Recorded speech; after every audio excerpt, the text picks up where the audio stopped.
একদিন হেঁটে হেঁটে আসতেছেন, ইসলামের খিদমত করে আসার পথে একজন আল্লাহর বান্দা, আখিরি নবীর উম্মত, একজন গুনাহগার ছিল। কি ছিল? গুনাহগার ছিল, বদাহি ছিল, মদখোর ছিল, শারাবি ছিল। আমাদের সমাজে মদখোর আছে না নাই? আছে না নাই? এখন যদি আমরা দেখি মুসলমান সমাজে প্রত্যেকটা গ্রামের ভিতরে খুঁজলে মদখোর পাওয়া যাবে। কথা বলুন ঠিক কিনা? আমাদের ওয়াজ, ইসলাম এত সুন্দর একটা বস্তু, ইসলাম এত সুন্দর একটা ধর্ম, যদি আমরা ইসলাম নিয়ে পরিপূর্ণভাবে কোরআন এবং হাদিস থেকে আলোচনা করি, এর ভিতরের সমাজের আলোচনাও পাওয়া যায়, শিক্ষার আলোচনাও পাওয়া যায়, দুনিয়াবি আলোচনা পাওয়া যায়, দ্বীনের আলোচনাও পাওয়া যায়, মানুষের বাস্তব জীবন কিভাবে চলবে টোটালি আল্লাহর কোরআন এবং তার রাসূলের হাদিসের মাধ্যমে পাওয়া যায়। কথা বলুন ঠিক কিনা? কিন্তু মানতে হবে, মানলেই আমরা কামিয়াবি, আর যদি না মানি আমরা নাকাম হয়ে যাব। কথা বলুন ঠিক কিনা? আমাদের মুসলমানের ভিতরে কি কি কমি, বর্তমান সময়ে কোন কোন গুনাহগুলো আমাদের ভিতরে বেশি হইতেছে পেয়ারা মুসলমান। এখন যদি আমরা প্রত্যেকটা গ্রামের ভিতরে আমরা খবর নেই, অনেক যুবক ভাই আমার, অনেক যুবক ভাই নিজেদের জীবনকে নষ্ট করে দিয়েছে। কেউ শরাবের বোতল হাতে তুলে নিয়েছে, কেউ নেশাগ্রস্ত অবস্থায় রাত্রে বাড়ি ফিরে। কথা বলুন ঠিক কিনা? মা বাবার কথা মানে না, বিবিকেও দেখতে পারে না, অশান্তি ফ্যামিলির ভিতরে তৈরি হয়ে গেছে একমাত্র নবীজির হাদিস অমান্য করার কারণে, আল্লাহর কোরআন অমান্য করার কারণে। কথা বলুন ঠিক কিনা? হযরত ওমর ফারুক আযম রাদিয়াল্লাহু তাআলা আনহুর খেলাফতের সময়ে হযরত ওমর ফারুক আযম রাদিয়াল্লাহু তাআলা আনহু একদিন আসতেছেন খিদমত করে, ইসলামের কিছু খিদমত পৌঁছিয়ে তিনি আসতেছেন। একটু দরুদ শরীফ পড়ুন। আল্লাহুম্মা সাইয়্যিদিনা মাওলানা মুহাম্মদ ওয়া আলা সাইয়্যিদিনা মাওলানা। হাজারো ব্যথা বেদনার পরে ফিরে আসনি তুমি আপন ঘরে। হাজারো ব্যথা বেদনার পরে ফিরে আসনি তুমি আপন ঘরে। দিনের আলো তুমি ছড়িয়ে দিতে চলে গেলে মদিনায় মক্কা ছেড়ে। হে রাসূল তোমাকে ভুলি আমি কেমন করে। হে রাসূল তোমাকে ভুলি আমি কেমন করে। হাজারো ব্যথা বেদনার পরে ফিরে আসনি তুমি আপন ঘরে। দিনের আলো তুমি ছড়িয়ে দিতে চলে গেলে মদিনায় মক্কা ছেড়ে। হে রাসূল তোমাকে ভুলি আমি কেমন করে। হে রাসূল তোমাকে ভুলি আমি কেমন করে। খেয়ে না খেয়ে দিন প্রচারের কাজে নিজেকে দিয়েছ বিলিয়ে। খেয়ে না খেয়ে দিন প্রচারের কাজে নিজেকে দিয়েছ বিলিয়ে। তাইফের কাফেরেরা চিনল না নবীকে, দুষ্ট ছেলেদের পিছু দিল লেলিয়ে। হে রাসূল তোমাকে ভুলি আমি কেমন করে। ইয়ারা মুসলমান, ইসলাম এত সোজা নয়, এত সহজ নয়। আমার আপনার দয়ার নবী, মায়ের নবী ইসলামের জন্য অনেকবার আঘাতপ্রাপ্ত হয়েছেন ইসলামের জন্য। তায়েবের ময়দানে তিনবার করে নবী পাক সাল্লাল্লাহু আলাইহি ওয়াসাল্লামকে কাফিরের বাচ্চারা বেহুশ করেছিল ইসলামের জন্য। উহুদের ময়দানে নবীজির দান মুবারক শহীদ করা হয়েছিল ইসলামের জন্য। নবী যখন নামাজের সাজদায় যেতেন, আবু জেহেল, উতবা, শাইবা এনারা মিলে নবী পাক সাল্লাল্লাহু আলাইহি ওয়াসাল্লামের পিঠ মোবারকে উটের নাড়ি করে উঠায় দিত ইসলামের জন্য। নবী অনেকবার কষ্ট করেছেন, সেই ইসলামের আলোচনা করেছি। প্যারা মুসলমান, বর্তমান মুসলমান সমাজটা কোন পর্যায়ে গিয়ে আমাদের পৌঁছে গিয়েছে, আমাদের ভিতরে যদি আমরা তালাশ করি সব দিক দিয়ে কমই আমাদের এবার হবে। আমাদের ইসলামিক শিক্ষাও কম, দুনিয়াবি শিক্ষাও কম, সাথে সাথে অবৈধ পথে আমাদের যুবক যুবতীরা কদম উঠাইছে। কথা বলুন ঠিক কিনা? আরেকটি সমাজের ভিতরে দেখা গেলে ডেন্ডেটখোর, মদখোর, জুয়াখোর, সারাবি ব্যক্তি পাওয়া যায়। আমি বলতেছিলাম হযরতে ওমরে ফারুক আযম রাদিয়াল্লাহু তাআলা আনহুর খেলাফতের সময় একজন মদাহি মুসলমান কিন্তু অনেক মদ পান করত। এত মদ পান করত, মদ পান করে আরেক বোতল নিয়ে কাঁধের নিচে নিয়ে আরেক বোতল নিয়ে আসতেছে। আসার পথে হযরতে খলিফাতুল মুসলিমিন হযরত ওমর ফারুক আযম রাদিয়াল্লাহু তাআলা আনহু আসতেছেন। সামনাসামনি হয়ে গেছে একটু দূরত্ব। হযরত ওমর ফারুক আযম রাদিয়াল্লাহু তাআলা আনহুকে অনেক ভয় করত,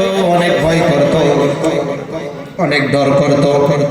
ওই মদখোর ছেলেটা ভাবতে লাগলো, খলিফাতুল মুসলিমিনকে তো আমি দেখতেছি, ইনার সম্মুখে যদি আমি যাই মদের বোতল নিয়ে, ইনি আমাকে এত শাস্তি দিবে, ইসলামিক শাস্তি দিবে, আমি এমন শাস্তি পাবো, আমি দিশা হারা হয়ে যাবে, এত শাস্তি পাবো।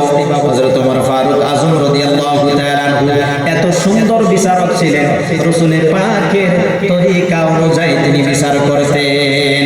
মদখোর ছেলেটা ভাবতে লাগলো, একবার ভাবে আল্লাহকে ভয় করে, আরেকবার ভয় করে হযরত ওমর ফারুক আযম রাদিয়াল্লাহু তাআলা আনহুকে। সুবহানাল্লাহ বলুন। আমাদের ভিতরে, আমাদের গ্রামে যদি একজন ইমানদার মানুষ থাকে, খুব পরহেজগার, যদি আমরা একটু গুনাহগার হই তার সামনে গেতে একটু কিন্তু ভয় লাগে না? সে বা কি বলে? ওমর ফারুক রাদিয়াল্লাহু তাআলা আনহু এত সুন্দর বিচার করে, এত সুন্দর বিচারক, এত সুন্দর খলিফা, এত সুন্দরভাবে দেশ পরিচালনা করে তিনি আসতেছেন। আসার পথে ওই মদখোর যুবকটা সামনে পড়ে গিয়েছে। মদখোর যুবক মদের বোতলটা এমন ভাবে লুকায়েছে যাতে হযরত ওমর ফারুক আযম রাদিয়াল্লাহু তাআলা আনহু বোতল খুঁজে না পায়। আর ভাবতাছে, দিলে দিলে তওবা করতেছে, আল্লাহ আমি আজকের থেকে আর মদ পান করব না, আজকের থেকে আর মদ পান করব না। এখন মদের বোতলটা তো আমি লুকাইতেও পারতেছি না, কোনো জায়গায় ফেলে দিতে পারতেছি না। হযরতে ওমর ফারুক আমাকে দেখে ফেললে তো অনেক বড় বিচার হয়ে যাবে। ওই যুবকটা ভাবতে লাগলো, ভেবে মদের বোতলটা লুকায় রেখে হযরতে ওমর ফারুকের সামনের দিকে একটু একটু করে একবারে যাওয়া শুরু করলো। ওই যুবকটা যখন যাচ্ছে আর মনে মনে তওবা করতেছেন, আল্লাহ জীবনে আর মদ আমি খাবো না, মদ পান করবো না। খলিফাতুল মুসলিমিন হযরত ওমর ফারুক থেকে আমাকে রক্ষা করো, ওমরের বিচার থেকে আমাকে রক্ষা করো। আমি জীবনে আর মদের বোতল হাতে নিব না, জীবনে আর মদ পান করব না। এমন ভাবে দিলে দিলে সে তওবা করতেছে। দিলে দিলে তওবা করলে আল্লাহ জানে কি জানে না? দিলে দিলে মাপ চাইলে আল্লাহ মাফ করে কি করে না? আল্লাহ রাব্বুল আলামিন দিলের ব্যাগ, দিলের খবর জানে। ওই যুবকের গুনাহ আল্লাহ রাব্বুল আলামিন এমন ভাবে মাফ করে দিলেন।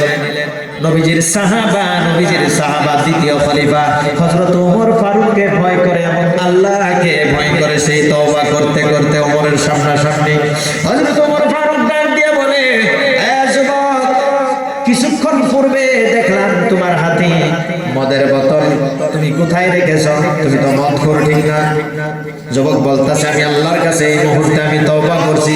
যুবকটা ডরায় ভয় করে কেঁপে বলতেছে, খলিফাতুল মুসলিমিন হযরত ওমর, আপনি আমাকে কোনো শাস্তি দিবেন না। আমি আল্লাহর দরবারে তওবা তাওবা করে নিয়েছি। আমি আর জীবনে মদ পান করব না, আমি জীবনে মদ পান করব না। মদের বোতলটা আরো লুকাইতেছে, লুকাইতে মদের বোতলটা বের হয়ে আসলো। মদের কালার ছিল লাল বরণ, বোতলের কালার হয়ে গেছে দুধ বরণ। বলুন সুবহানাল্লাহ। দুধের বোতল যখন মদের বোতলের কালার হয়ে গেল, হযরত ওমর ফারুক ডাক দিয়ে বলল, এ যুবক, কালার তো এমন না, এটা তো দুধের বোতলের মতো দেখা যায়। বলে, আমিও তো এমন আনি নাই, আর সহ্য আমি এনেছিলাম মদ, কিন্তু দুধ কি করে হলো? এই কথা ভেবে ওই যুবক যখন বলতেছে, হযরত ওমর ফারুক আযম রাদিয়াল্লাহু তাআলা আনহুকে ওই কথা বলার সময় আল্লাহর গায়বী আওয়াজ আসা লাগলো। হযরত ওমর শুনতে পাইল, হযরত ওমরের কাছে গায়বী আওয়াজ আসতেছে, ওমর, তুমি যেটা ভাবতেছ এই যুবক গুনাহগার, হ্যাঁ গুনাহগার ছিল, মদখোর ছিল, মদাহি ছিল, দিনের ভিতরে অনেকবার মদ পান করত, কিন্তু যুবককে আল্লাহ রাব্বুল আলামিন কুদরতি আওয়াজ দিয়ে বলতেছে, এ ওমর, একে এমন ভাবে মাফ করে দিছি, এই যুবক এত লজ্জিত হয়েছে তোমার সম্মুখে, এবং আমি আল্লাহর কাছে ভয় করে এত লজ্জিত হয়েছে যে লজ্জার বিনিময় লজ্জিত হয়ে তওবা করতেছিল, এই তওবার বিনিময় ওই যুবকের গুনাহ আমি আল্লাহ রাব্বুল আলামিন মাফ করে দিয়েছি।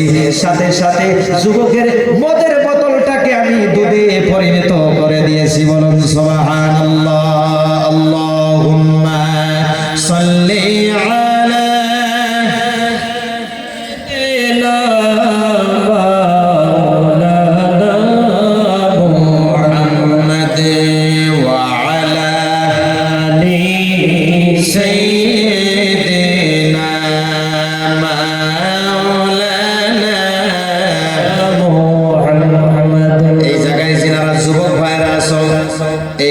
শোনার পরে আর কি মন চাইবে নিশার দিকে যাওয়া? আমি এটা বলি নাই যে এই জায়গায় মদখোর আছে, এটা বোঝাই নাই আমি। যদি কারো কানে পৌঁছিত আছে কোনো মদখোরের কানে, এখনো সময় আছে, তওবার দরওয়াজা বন্ধ হয় নাই। মদের থেকে দূরত্ব হওয়া লাগবে, জুয়া থেকে দূরত্ব হওয়া লাগবে, নারীবাজ থেকে দূরত্ব হওয়া লাগবে। যদি কিছু কিছু এমন গুনাহ আছে যেগুলো গুনাহ মানুষে করলে আল্লাহর আযাব ডাইরেক্ট হয়ে যায়, দুনিয়ার জমিনে ডাইরেক্ট আল্লাহর আযাব হয়ে যায়। কিছু বিচার হয় পরকালে, আর কিছু বিচার হয় দুনিয়ার জমিনে। যেই গুনাহ করে, যেই ভুল করে, যেই গুনাহ করে, সেই দুনিয়ার জমিন থেকে শাস্তিগুলো পেয়ে যায়। তো যুবক ভাই, আপনাদেরকে আমি বলবো, আমরা সবাই যাতে সতর্ক হতে পারি। নাম্বার 1, আমরা কোনো নেশা বস্তু আমরা পান করব না। সাথে কোনো 3টা বস্তুর মাধ্যম দিয়ে মানুষের জীবন ধ্বংস হয়। যুবক ভাইদেরকে আমি বলে যাচ্ছি, নাম্বার 1 হইল, কেউ যদি নারীর পালায় পড়ে, অবৈধ সম্পর্কে বলে, সেই ব্যক্তি নষ্ট হবে 100%। আমার রাসূলের হাদিস, আমার দয়ার নবী বলে, কেউ যদি অবৈধ সম্পর্ক করে, জিনা করে, জিনাকারীর আযাব দুনিয়ার জমিনে হাসরের ময়দানে তো হবে। 2টি আযাব দুনিয়ার জমিনে তাকে বাস্তবায়ন হিসেবে দেওয়া হয়। তার মধ্যে একটা হইল তার চেহারার নুরানি কমে যায়, দ্বিতীয় হলো সেই ব্যক্তির অভাব কোনোদিন দূর হবে না। নাম্বার 1 এটা। দ্বিতীয়ত হচ্ছে কি, যদি আমরা নারীবাজ থেকে বাঁচতে পারি যুবক, আমাদের জিন্দেগি ভালো হবে, টাকা পয়সা ইনকাম করতে পারবা যুবক। মনের হাউস যদি আছে একটা কার কিনবে, তাও পারবে। মনের হাউস আছে একটা আরসিসি ঘর বানাবো, তাও পারবে। কিন্তু কয়েকটি বস্তুর থেকে দূরত্ব থাকা লাগবে। এটা আমি বলি না, আজ থেকে 1500 বছর আগে আমার আপনার দয়ার নবী বলে গিয়েছে। যুবক, আমাদের জিন্দেগি যদি ভালো করতে চাই, ইসলামিক জিন্দেগি যদি আমরা চাই, নবী পাক সাল্লাল্লাহু আলাইহি ওয়াসাল্লামের সিরাতের জিন্দেগি যদি আমরা চাই, লাকাদ কানা লাকুম ফি রাসূলিল্লাহি উসওয়াতুন হাসানা। নবী পাক সাল্লাল্লাহু আলাইহি ওয়াসাল্লামের উসওয়াতুন হাসানা, এই সুন্দর চরিত্র যদি আমাদের জীবনে বাস্তবায়ন করতে পারি, খোদার কসম করে বলি, মুসলমান রাস্তাঘাটে মার খাবে না, লজ্জিত হবে না, মুসলমানের অভাব থাকবে না, মুসলমানের টাকার অভাব থাকবে না, মুসলমানের গাড়ি ঘোড়ার অভাব থাকবে না, মুসলমানের সম্মানের অভাব থাকবে না, মুসলমানের ইজ্জতের অভাব থাকবে না, রুজি রোজগারের অভাব থাকবে না, মুসলমান জিরো হয়ে থাকবে না। প্রত্যেকটা জায়গায় মুসলমান হিরো হয়ে চলাফেরা করবে। কিন্তু চরিত্র গঠন করতে হবে। রাসূল পাক সাল্লাল্লাহু আলাইহি ওয়াসাল্লামের সিরাত নেওয়া লাগবে, সুন্নাহ মানা লাগবে। নবী পাক সাল্লাল্লাহু আলাইহি ওয়াসাল্লামের সুন্দর চরিত্র যদি সাহাবায়ে কেরামের সুন্দর চরিত্র, আহলে বাইত রাসূলের সুন্দর চরিত্র, উলামা হক্কানীদের সুন্দর চরিত্র, মুফাসসিরিনে কেরামদের হক্কানী চরিত্র, ওলিয়া উলিয়াদের চরিত্র আমাদের জীবনে যদি আনতে পারি, আমরা দুনিয়ার জমিনেও সফল হব, কবরেও আমরা নাজাত পাবো, হাশরের ময়দানে রাসূলে পাকের ঝান্ডার নিচে জায়গা মিলবে। তিনটা বস্তু কি? নাম্বার 1 জিনা বেবিচারী, নারী দান্দার থেকে বাঁচতে হবে। দ্বিতীয়তে হচ্ছে মদ, জুয়া। কয়টা নেশা? একটা হলো জুয়ার নেশা, একটা হলো নারীর নেশা, আর একটা হইল মদের নেশা। যেই নেশা করলে ডেন্ডেট হোক, মদ হোক, আরো কিছু আছে, অত নাম জানি না, মানুষ অসুস্থ হওয়া পরে। এইগুলো নেশার থেকে যদি আমরা দূরত্ব হই, খোদার কসম খায় বলি, কোন গ্রামের ভিতরে পুলিশের প্রয়োজন হবে না। সবাই নিজে নিজে পুলিশের দায়িত্ব পালন করবে, মিলিটারির দায়িত্ব পালন করবে। কত আলিমেরও প্রয়োজন হবে না। আলিম খালি মসজিদেই ডিউটি দিলে হয়ে যাবে, আলিম মাদ্রাসায় ডিউটি দিলে হয়ে যাবে। প্রত্যেকটা যুবক যদি এমন হয়ে যায়, আলিমের ঘরে ঘরে গিয়ে বুঝাইতে হবে না। সবাই নিজের দায়িত্বের মাধ্যমে ইসলাম শিখে ইসলাম মানলে গ্রাম হবে সোনার গ্রাম হয়ে যাবে। গ্রামের মানুষগুলো সোনার মানুষ হয়ে যাবে, সুন্দর চরিত্রের মানুষ হবে। ওই গ্রামে আল্লাহ রাব্বুল আলামিনের রহমত হরদম বর্ষিত হইতেই থাকবে। কথা বলুন ঠিক কিনা? চরিত্র কি লাগবে আমাদের? তিনটা বস্তু আমরা যদি মেনে চলতে পারি। আর আমার উস্তাদ কিবলা বলে গিয়েছেন যে মা বাবার খিদমত এটাও রাখবে, রিদার রব্বি রিদাল ওয়ালিদাইন। কেউ যদি রবকে রাজি করতে চায়, সে যাতে তার ওয়ালিদাইন মা বাবাকে রাজি করে, খুশি করে। সুবহানাল্লাহ, এটা লাগবেই। এটার আযাব আর ওই যে জিনা বেবিচারীর আযাব, এটা দুনিয়ার জমিনেই হয়। বর্তমান সময় আমাদের পরাই সমাজের ভিতরে, আরেকটা সমাজের ভিতরে এখন বর্তমান বিচারও নাই, সমাজের বিচার নাই। সমাজের যেটা সিস্টেম ছিল পূর্বে, দয়া রাসূল সাল্লাল্লাহু আলাইহি ওয়াসাল্লাম যেটা দেখায় গেছেন, একটা সমাজ কিভাবে চলবে, সাহাবীয়ে রাসূল দেখায় গেছেন একটা সমাজ কিভাবে পরিচালনা করার দরকার। বর্তমান সমাজে চলে সব ঘুষের উপরে আর টাকার উপরে এবং শক্তির উপরে। কথা বলুন ঠিক কিনা? এগুলো আমাদের দূর করতে হবে। আসুন প্রিয় মুসলমান, আরেকটি কথা আপনাদেরকে বলতেছি। আজকে আপনারা সচক্ষে দেখলেন কোরআনের পাখি দুলা আসাদিয়া ইব্রাহিমিয়া মাদ্রাসা থেকে চারজন তলবা বের হইল। এটা আমাদের জরুরি। যদি আমরা গুনাহগার, আমরা যদি পাপী, কিছু নাজাতের জরিয়া আমরা দুনিয়া থেকে বের করা লাগবে না? লাগবে। সেটা হইল কি? আপনারা জীবনে, আমরা তো সবাই গুনাহগার, একটু না একটু আমাদের জীবনে ভুল গুনাহ আছে। যেহেতু আমরা